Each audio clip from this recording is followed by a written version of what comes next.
the whisper that should never have reached your ears.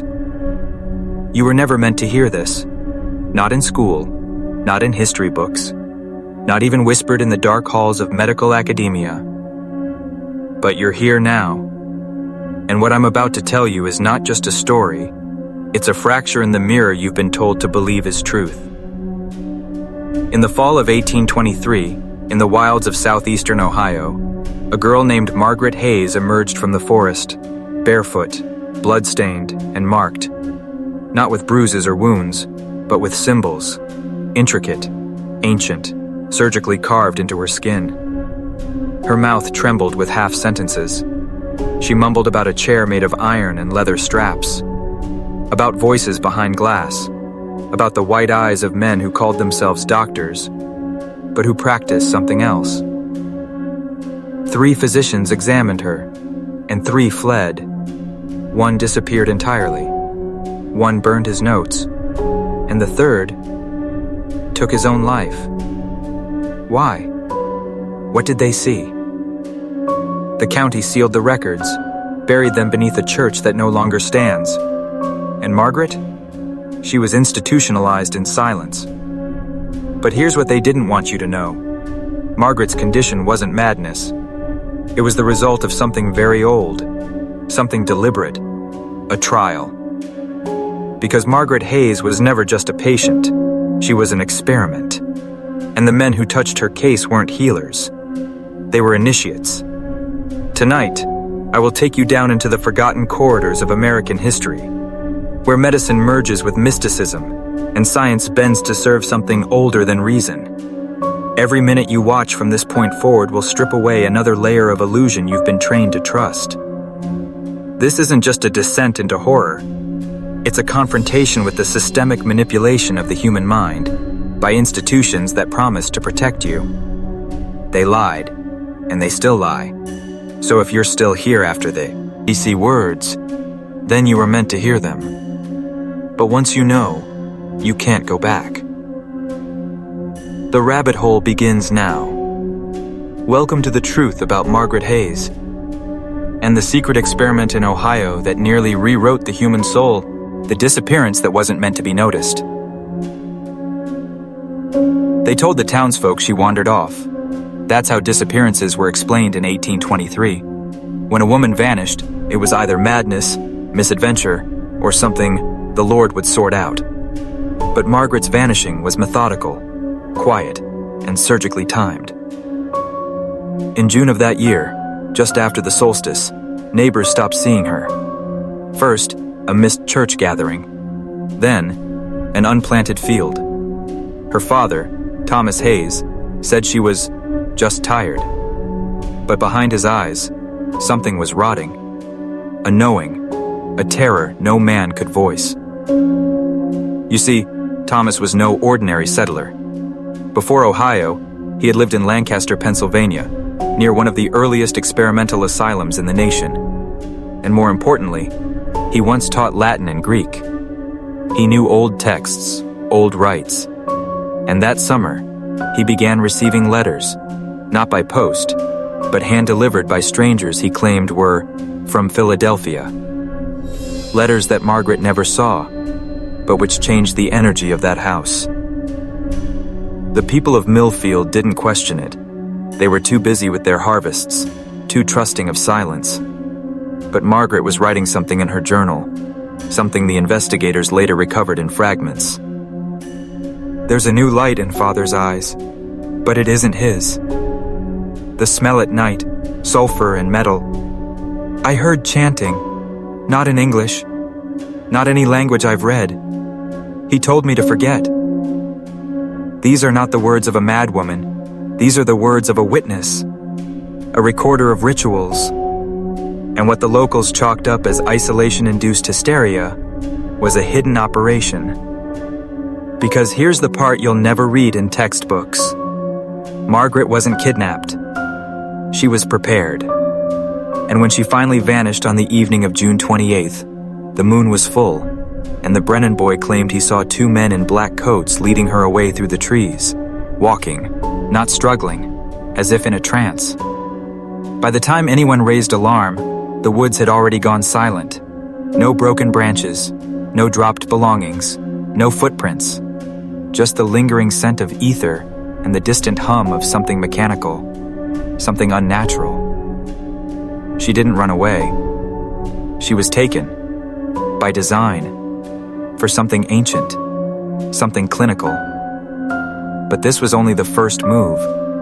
What came next was far worse. The ritual wasn't over, and Margaret Hayes was just the beginning. The chair with straps, and the men who spoke without moving their mouths. She reappeared 3 months later, but the girl who returned from the forest was not the same. Margaret Hayes stumbled into the clearing like a revenant. Her feet were shredded from walking barefoot through miles of brush. Her skin was pale, clammy, and covered in precise, symmetrical incisions.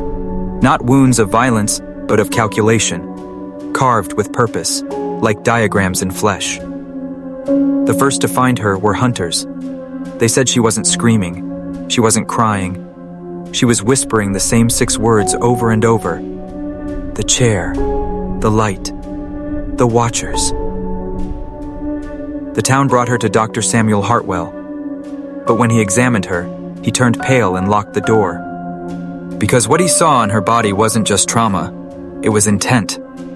Her scars followed mathematical patterns, Fibonacci spirals, golden ratios, even alchemical symbols embedded beneath her skin with some kind of tool no frontier surgeon possessed. And then Margaret said something that made him back away.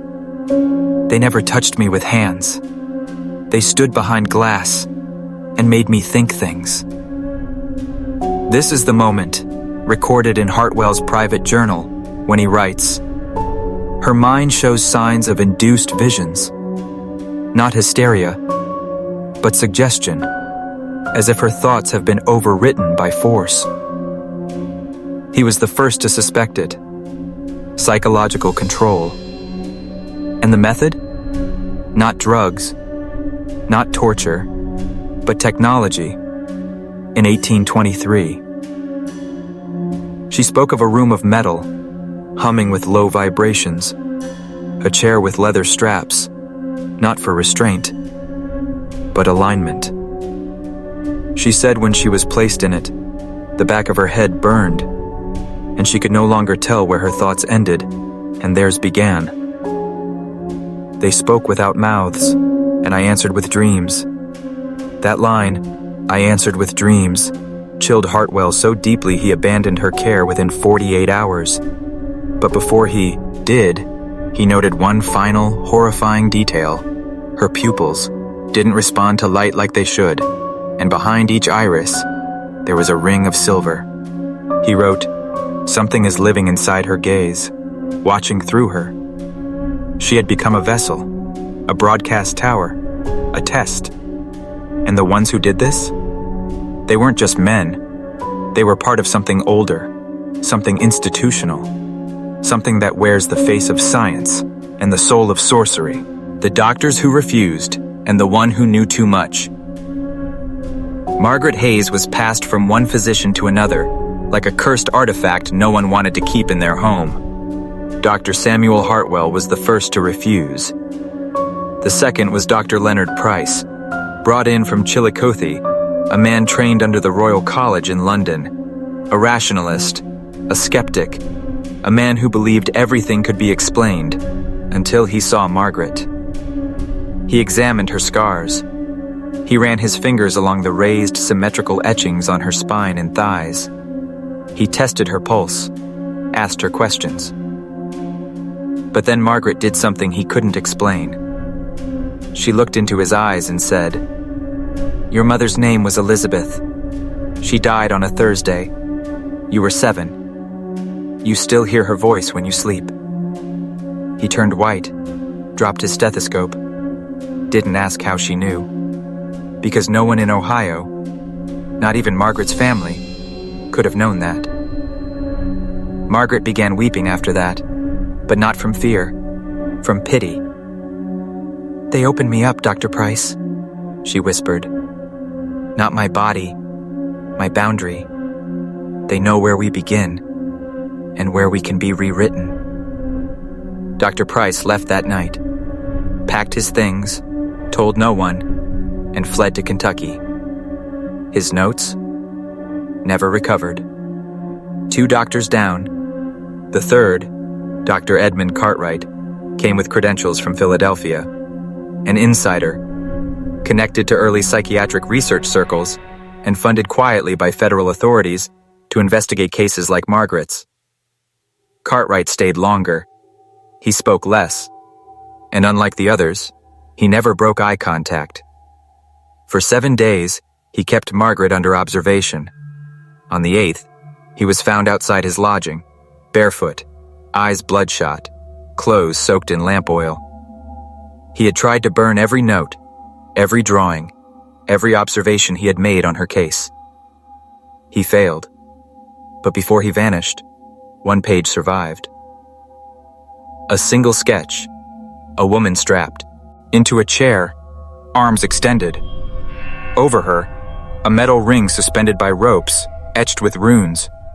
Beneath her, a pool of symbols arranged in circles, ancient, Mesopotamian, and something else, something unknown. Cartwright scribbled 2 words on the back: not human. The case was officially closed. Margaret was labeled delusional, locked in an asylum, and forgotten. But those 3 doctors knew something the rest of the world still refuses to accept. This wasn't a case of madness. It was a controlled experiment, part of a lineage of ritual science hidden beneath the veil of medicine. And somewhere in the halls of power, the experiment never stopped. The institution that never existed, officially.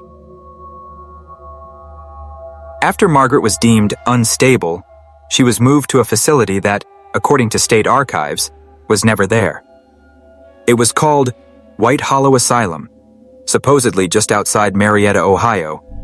But there are no maps, no county deeds, no death records filed from within its walls, yet multiple handwritten letters, preserved in the Hayes family Bible, refer to it by name.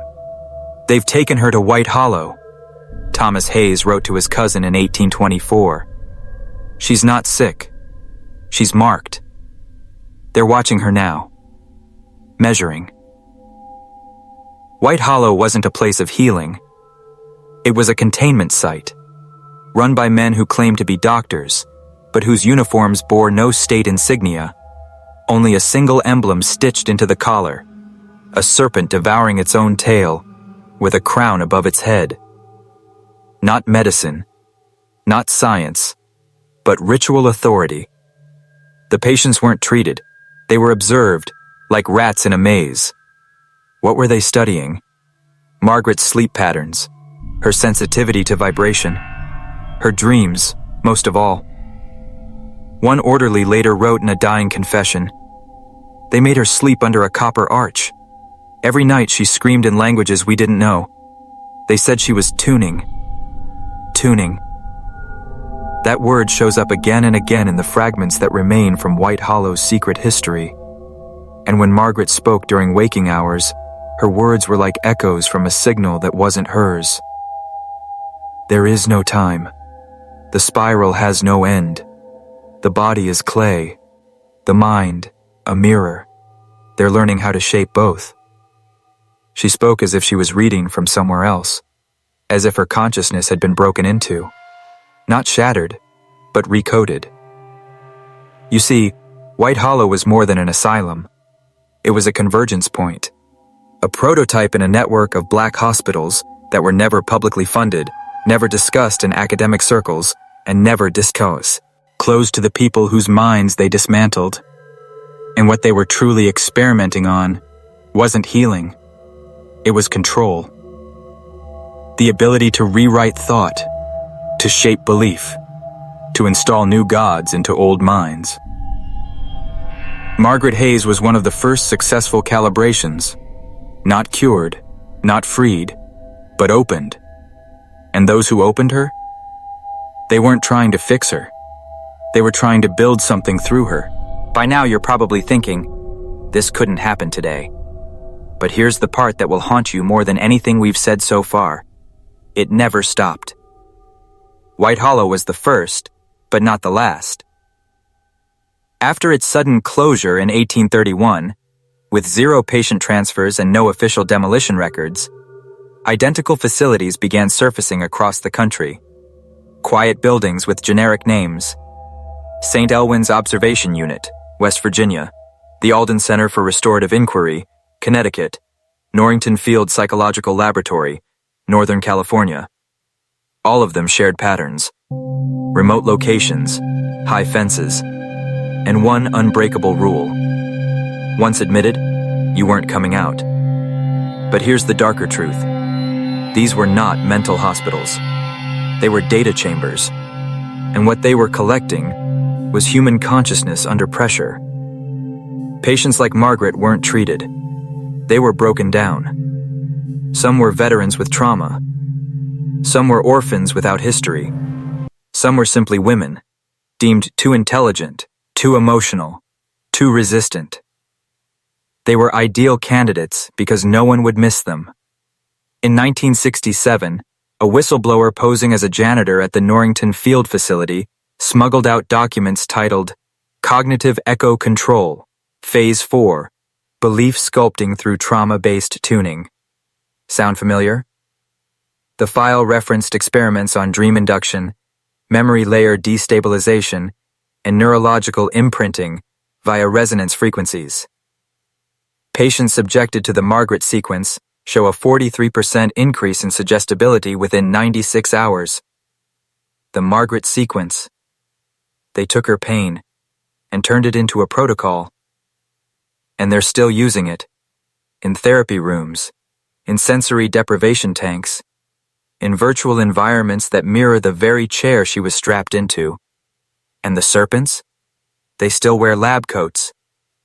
But now they have funding, ethics boards, and plausible deniability. This isn't ancient history. This is a map of institutions designed to alter perception and engineer obedience, not by force, but by infection of the psyche. The worst part? Some of the protocols worked, and some of the patients, they never came back broken. They came back changed, compliant, vacant, devoted to something they couldn't name. We call it psychosis. They call it success.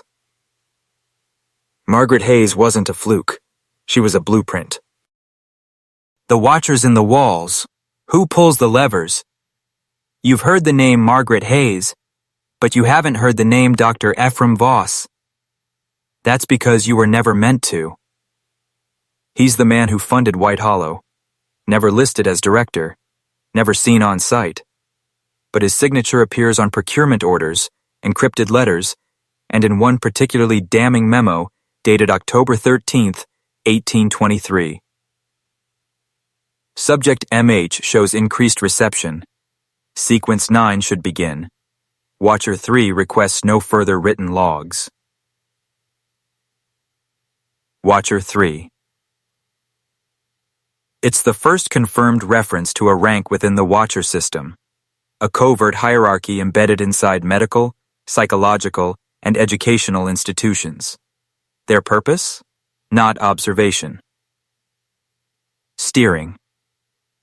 You see, when people like Margaret began exhibiting sensitivity, unusual recall, dream precognition, high emotional bandwidth, they were flagged.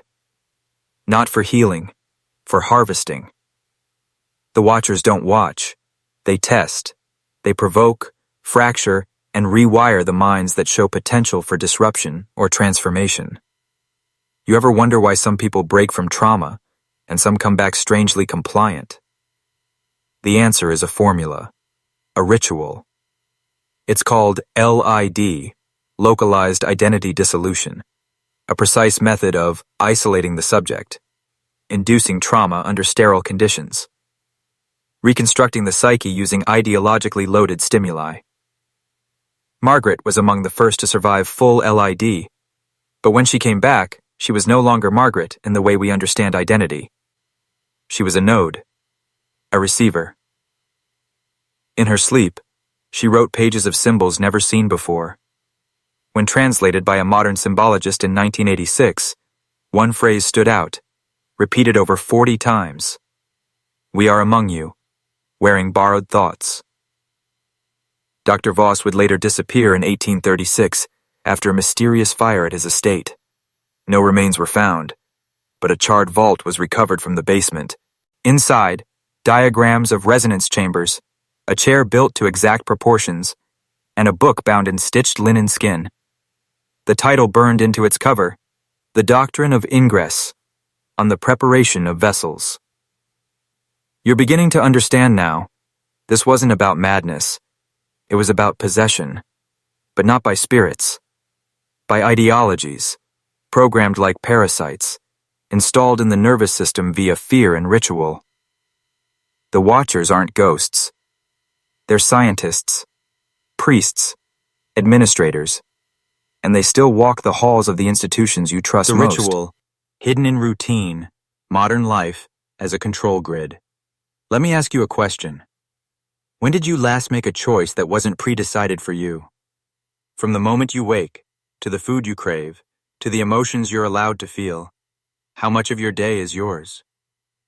Because here's the truth. What began in rooms like Margaret's, under leather straps and flickering candlelight, has evolved. You're living inside the new asylum. And it doesn't have locked doors. It has notifications, routines, insurance paperwork, wellness screenings, compulsory education, social credit by proxy, 1,000 tiny rituals designed not to free you, but to shape you. You think you're free because no one's holding a knife to your throat. But they don't need knives anymore. They have loops, cycles, symbols. You go to work. You stare at blue light for 8 hours. You drink caffeine at dawn and alcohol at dusk. You're rewarded for obedience and punished for questioning. Not violently, but silently. Social exile, doubt, financial collapse. They learned something from Margaret Hayes, something terrifyingly effective. If you break the mind in just the right way, it will build its own prison. And love it. We call it burnout. We call it mental health decline. But what if that's not the illness? What if that's the intended result? They're not targeting your body anymore. They're targeting your resonance, your spiritual signal. The spark in you that asks, what if this isn't all there is? That's the enemy to them. So they drown it. In endless media, porn, debt, processed sugar, artificial dopamine, manufactured outrage. You are Margaret now. But instead of a leather chair, you're strapped to algorithms in glowing rectangles. Still being watched. Still being tuned. You want to know why you're restless? Why you feel like there's something just behind the curtain of the mass? Is world? It's not madness. It's memory. Deep ancestral memory whispering, you were made for more than this. But the Watchers don't want awakened men. They want compliant hosts. So the ritual continues. Ring the bell. Wake the patient. Feed the lie. Repeat until identity dissolves.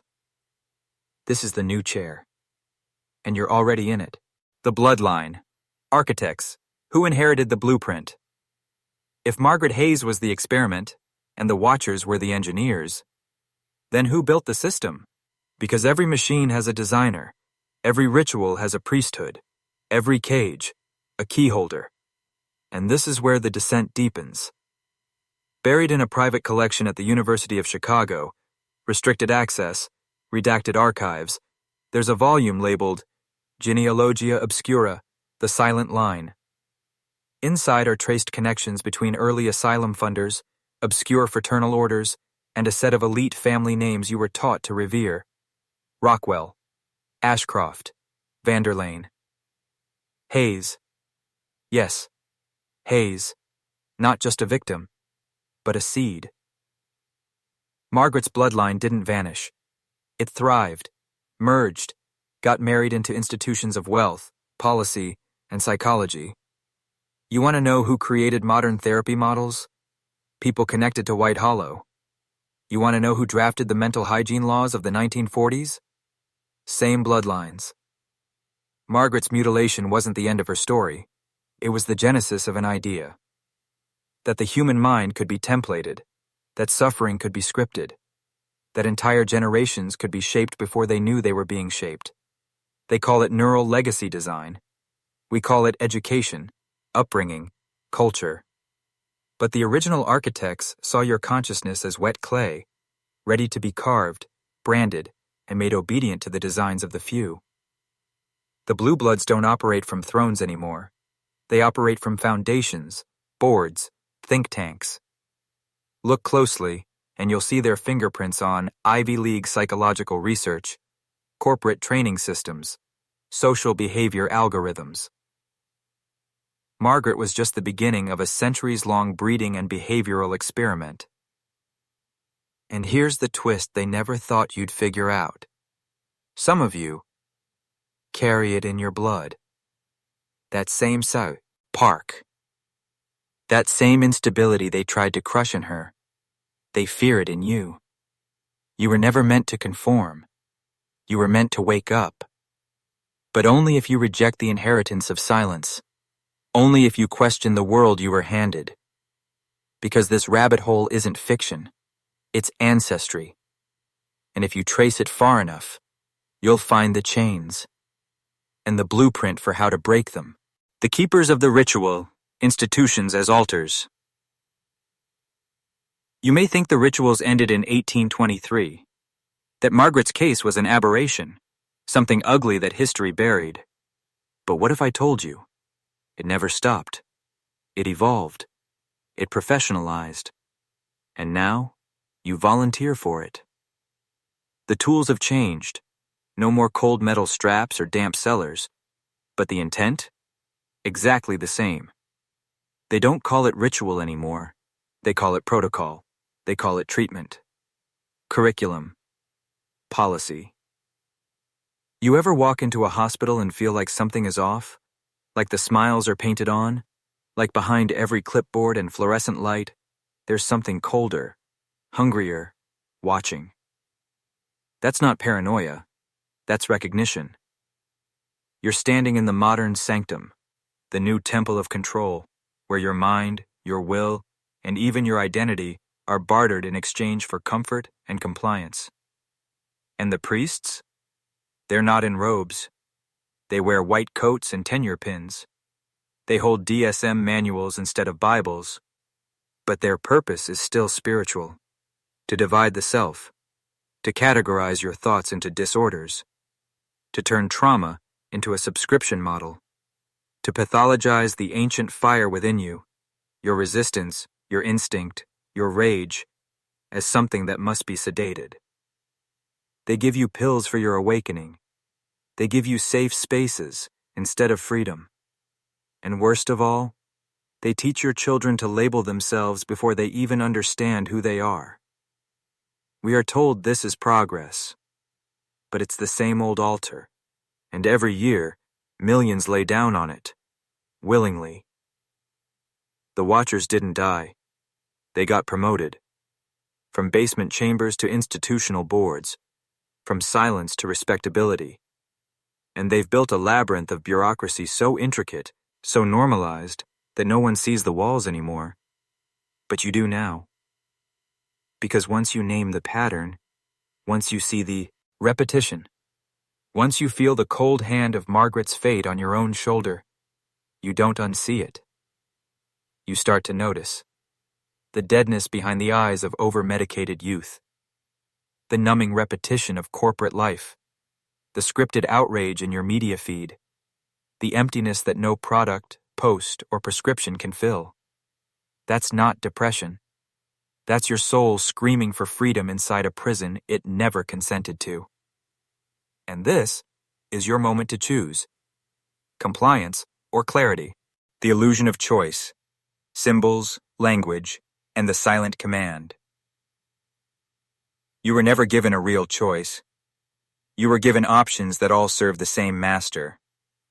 Left or right, blue or red, degree or trade, therapy or breakdown, compliance or consequence. But here's the forbidden truth they've worked generations to hide. Choice is not freedom. Choice without awareness is the most dangerous illusion of all. And they mastered the trick long ago, through language. Words are spells. Literally. That's why it's called spelling. And you've been spoken into submission. Mental health is now surveillance in a lab coat. Progress means more dependence. Diversity means division disguised as virtue. Free speech means only if you say what's approved. They've weaponized vocabulary into an invisible fence, and if you step outside the syntax of the system, you're called a danger, unstable, toxic, conspiratorial, or worst of all, non-compliant. But there's something else they use, something even older, something occult, symbol. The geometric scars on Margaret's body weren't random. They were keys, triggers, meant to unlock or shut down parts of her psyche. Now look around you. You think logos are just branding? You think the eye at the top of the pyramid is decorative? Why do corporate logos echo ancient sigils? Why are sacred geometries embedded in your currency, your architecture, your media? Because symbols bypass logic. They speak directly to the unconscious. They don't need you to understand. They just need you to feel obedient, to feel small, to not question. They don't enforce the ritual with guns anymore. They enforce it with language and light. They teach your emotions the limits of permission. And once you feel that boundary enough times, you stop testing it. You become self-regulating, and that's when they win. When the ritual no lon, Jer requires a chamber or a doctor, because it lives in your tongue, it breathes through your thoughts, it steers your every decision while convincing you that you're the one in control. That's the final trap, the illusion of sovereignty. But if you've made it this far, if your breath has quickened and your skin crawled from recognition, then the spell is breaking. And so I ask you again, say it below to lock it in.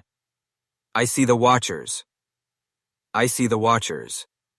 Because this is more than a story. It's a map. Margaret's final cipher. The message buried in silence. Margaret Hayes never gave a full account of what happened to her. She never wrote it. Never spoke it clearly. But silence can be louder than screaming, if you know how to listen. In the months after her return, Margaret became almost completely mute. No formal diagnosis, no physical damage to her throat. She simply stopped speaking. Doctors called it catatonia. They were wrong. What Margaret gave us wasn't madness. It was cipher. A warning in code, buried in the few words she did say, and the journal pages she left behind. You remember those? Her father kept them, scattered notes from before her disappearance, full of strange entries. Most were dismissed as the ramblings of a woman fraying under pressure. But one passage, recovered, decrypted decades later, was unlike the rest. It read, "If they speak through pain, I will speak through silence. If they carve lines into my flesh, I will leave lines in time. The truth is written between the rituals. Look where the symbols cross, and follow the sound that isn't there." At first, this meant nothing. But once researchers overlaid her geometric scars onto maps of southeastern Ohio, something impossible emerged. A pattern. The shapes marked key locations, old church ruins, mines, an orphanage site long since erased from records. But when connected, the locations formed a symbol, an ancient sigil from a pre-Masonic grimoire once banned across Europe. A symbol for binding thought. Now ask yourself, how could a 22-year-old frontier woman, educated only by her father, replicate an esoteric glyph abandoned centuries earlier? She couldn't, unless someone taught her, unless she was being used, programmed, to carry the pattern forward. Margaret's silence wasn't a failure, it was a firewall. She knew speaking the truth would trigger further conditioning. She'd be even her death. So she encrypted it. In scars, in maps, in metaphors. She made herself a living trapdoor, a vessel hiding the very thing they couldn't destroy. A map out, a way to see the system, not from within it, but from above it. But only if you look with new eyes, only if you're willing to abandon comfort for clarity, to feel the burn of ancient fire return to your chest. Because Margaret's final act wasn't survival, it was signal, and now you've heard it. The awakening, you were never meant to wake up. If you're still here, then something in you refused to close your eyes again. Margaret's scars weren't just warnings. The Watcher's symbols weren't just control. The institutions you trusted weren't just flawed. They were all parts of a machine designed not to kill your body, but to dismantle your will. And the deeper truth? You were born inside a lie so complete, it taught you to police your own mind. You've been measured, indexed, tracked from the moment you could spell your name, taught to compete, taught to obey, taught to doubt your gut and defer to experts, taught that ambition is greed, that masculinity is threat, that sovereignty is selfish. But here's the secret they fear most. A man who remembers his nature cannot be ruled. And right now, something ancient is stirring in you. You feel it, don't you? That burning behind your ribs? That pressure in your skull? That's not anxiety. That's your original self, pushing through the sedation. You're not broken. You're not disordered. You're waking up. And that makes you dangerous. Margaret's cipher wasn't just a message. It was a mirror. It wasn't only about her. It was about you. About the war being waged on your soul right now. Not with whips or chains, but with notifications, with labels, with guilt, with comfort. They don't need to burn books anymore. They make you too distracted to read them. They don't need prisons. They build pleasure traps. Screens. Pills. Endless loops of dopamine and doom. But now, you've stepped out of that fog. Now you've seen the lines between the rituals. And now you decide, do you return to sleep? Or do you become something that can't be captured again? Not a victim, not a statistic, not even a hero. Something older, something ungovernable. Something that remembers the fire before it was named wrong. This story began with a girl bound to a chair in the woods of Ohio. It ends with you, standing at the edge of your own cage. The key is in your hand. So speak it one last time and lock it in. I see the Watchers. I see the Watchers. Now share this video, not because it's trending, but because it's true. And truth is the most dangerous thing left. Until next time, stay awake, stay sovereign, stay unbroken.